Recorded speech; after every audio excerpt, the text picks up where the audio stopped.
All right, I have a short and sweet one today for you. This is Kyle Pickard here, helping you find deeper meaning and be intentional about your life. So today, I watched a video called Refusing to Settle, the Quarter Life Crisis. This is a TED Talk by Adam Smiley Poswolsky. I think I'm pronouncing that right. And he had a piece of advice in there that really resonated with me because I've been actively trying to do that in my own life. And that is surround yourself with the believers.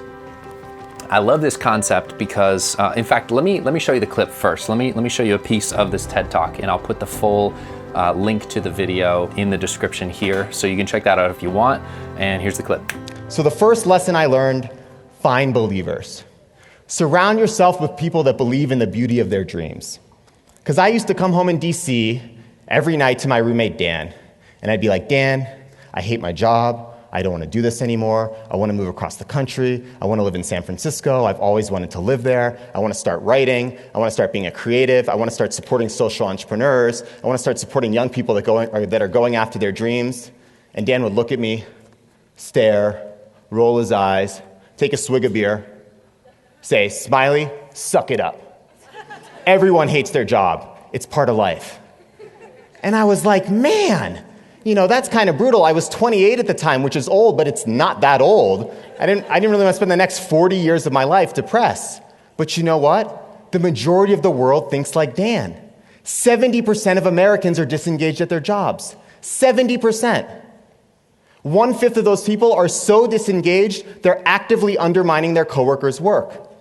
They're literally getting paid to mess things up for the company that they work for. And this is a shame. It's a shame because millions of people wake up every day unfulfilled, depressed, not showing up fully for themselves, their families, their communities, or the world at large. So there's a little bit of the talk, and I think the reason I love this so much is because looking into my own life, I'm definitely going through a little bit of that quarter life crisis as he talks about trying to figure out where I find the most meaning and where I want to go next. But the number one thing that has made the biggest impact is being around people that support and believe in the dreams that I have, right? And it's an energy thing. You can feel it when somebody doesn't believe in what you're saying or doesn't think it's possible. They shoot you down immediately, right? Like this is a pandemic. Like I hate to use that word because we're in the middle of 2020, which I just dated this video. But it is a pandemic where we do not believe in magic and wonder and the power of having an idea and then being able to execute on it and follow the steps that we don't always see in front of us. And I really think that that's something we should celebrate more. And there's certain people, the doers, the believers, the wizards, the people that create magic in this world, the artists, the ones that just see possibility and they see potential in people and ideas and really want to make this world better and spread love, right? Like, you know who I'm talking about, those people. You need to find more of those people and keep yourself surrounded by them because they will help you execute on your ambitions, your dreams, and help you believe in yourself more. I have a couple notes here that I put about this that I wanted to make sure I say. And yes, this is a good one. People will limit your dreams based on whether they think they can do something similar or not to what you're presenting. Let me say that again. People will limit your dreams based on whether they think they could do something like that themselves. So you have to be very careful because there's a lot of people that have already given up on their dreams or given up on having an intentional life and being able to design what they're experiencing every day. I've worked with both the non-believers and the believers. I know that sounds religious, but it's not. I've worked with both of these kinds of people, and I can tell you that life is easier when you believe that things are possible. And this sounds like kind of like kumbaya and woo-woo and everything, and maybe it is a little bit, but I'm telling you, if you can get yourself to an empowering mindset from people that celebrate the ideas you have and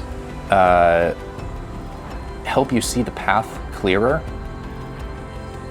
it's going to make everything better. I promise you it will make everything better for you. And This is especially true if you already struggle with self-doubt, with the imposter syndrome. I struggle with imposter syndrome greatly. Like, even making this video, it's like, well, I don't know who's gonna watch it or whatever, but I know that you're out there and I know that you're finding this video helpful. And if you are, hit the like button because it really helps the algorithm. So you just have to focus on what can go right versus what could go wrong. And what could go right, you'll find that the people who are the believers will answer with that first, and will see that first, and will reflect that first. So I hope that this helps you today. Do me a favor and do yourself a favor and just take stock of where other people are in their own journey and what their relationship is to you, and make sure that you're finding the people that believe in dreams. Make sure that you're talking to them about your ideas first, and maybe only them. Life is just so much harder when you already, like, whatever your idea is, it's going to take hard work. So when you have people that are going to try and stop you on top of that, like, you don't need to make it harder on yourself. So get around good people and celebrate that relationship, and make sure that they understand how important you are to them, because it was the #1 most profound thing that happened in my life. So hope that this helps you, and I'll talk to you soon.